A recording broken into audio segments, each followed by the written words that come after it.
Esses dias eu estava lendo um livro muito interessante, esse aqui.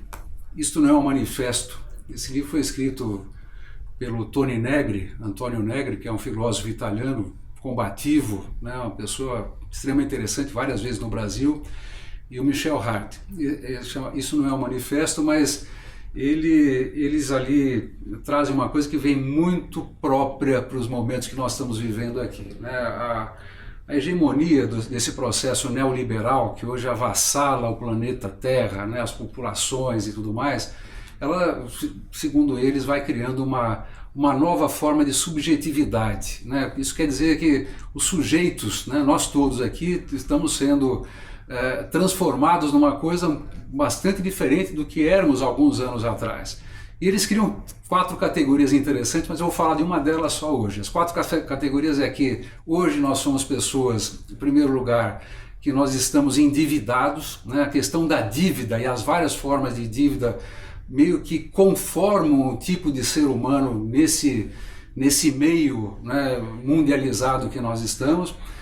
Uma outra característica nossa é que nós somos amedrontados, então eles chamam de securitizado, quer dizer, pessoas que desprovidas de qualquer tipo de proteção, né, e colocadas sobre o assombro permanente, inclusive dos grandes poderes, são cada vez mais temerosas, têm cada vez mais medo e agem em relação ao medo.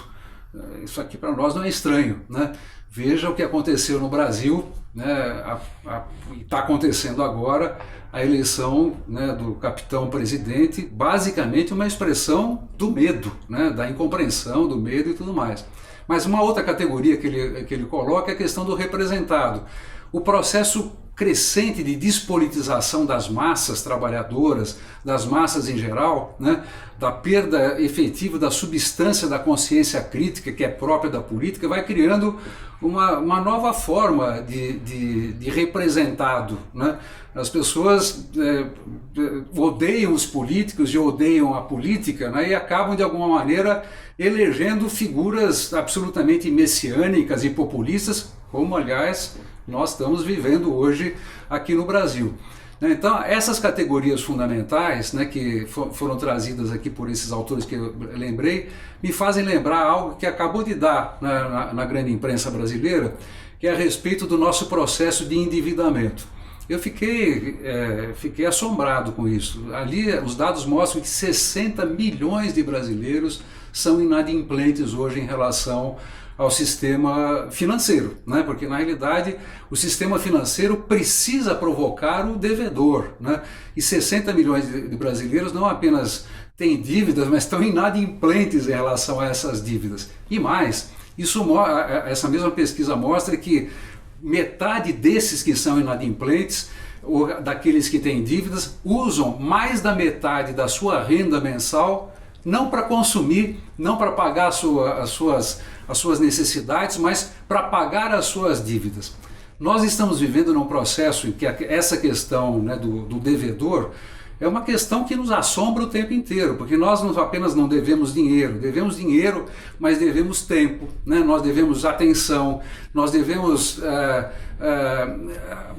nos achamos sempre em déficit ao entendimento dos desafios trazidos pelas traquitanas tecnológicas. Estamos sempre preocupados em verificar se respondemos ou não respondemos, ou quantas mensagens absolutamente superficiais nós recebemos no nosso aparelho celular. Então, essa questão do devedor, da dívida, né, que conforma o processo humano, exige da nossa parte um outro tipo de visão. Como libertar massas inteiras, não apenas brasileiras, mas no mundo inteiro, que se veem cada vez mais oprimidas por um processo de endividamento crescente, acelerado inclusive e proposto o tempo inteiro pelo capital financeiro e os seus braços relacionados à área mercantil e à própria área propriamente produtiva, para que cada vez as pessoas, mesmo não podendo, consumam cada vez mais, se endividem cada vez mais, se sintam, portanto, acuadas e em déficit permanente em relação à própria sociedade, e nessa condição estejam cada vez mais dispostas a alienar parte do seu tempo, parte da sua vivência, parte da sua liberdade, parte da sua capacidade de sonhar parte da sua condição humana em relação a esse tipo de novo servilismo que se estabelece na nossa sociedade. As medidas que têm sido tomadas nesse instante, né, pela área econômica do governo Bolsonaro, vão exatamente nesta condição.